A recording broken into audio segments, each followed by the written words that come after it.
mambo ya matibabu pale nyuma tumekuwa na matatizo na NHIF.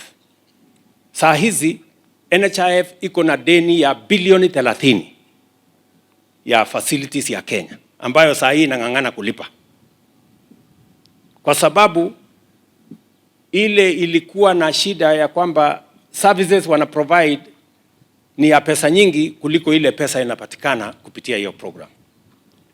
Na ndio tumetengeneza sheria mpya, na mimi nashukuru wabunge, tumetengeneza 4 new pieces of legislation ili tusimamie mambo ya matibabu ya Kenya. Just imagine, kuna watu ulikuwa unaenda hospitali,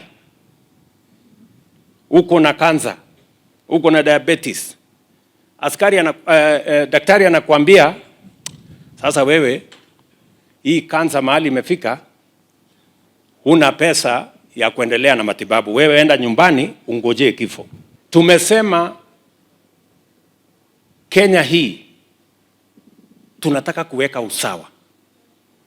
Mtu mwenye ako na uwezo na mwenye asiwe na uwezo, hakuna mtu anaenda kutafuta ugonjwa. Kuna mtu hapa ana apply akuwe mgonjwa? Si ugonjwa ni bahati mbaya umepatikana na ugonjwa. So tumesema hivi, na nataka msikize kwa makini. Tumesema ya kwamba katika sheria mpya kila Mkenya ajisajili.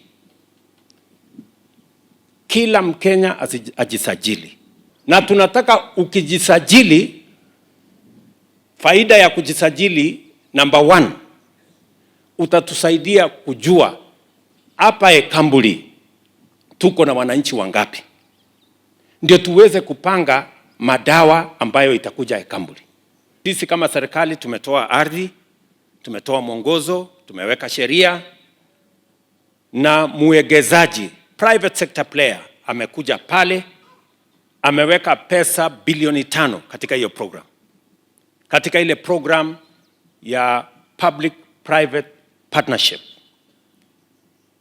Ndio tuhakikishe ya kwamba ile madini mko naye hapa ya gold iweze kufaidi nyinyi, kwa sababu hakuna haja kuwa na gold hapa na haiwasaidii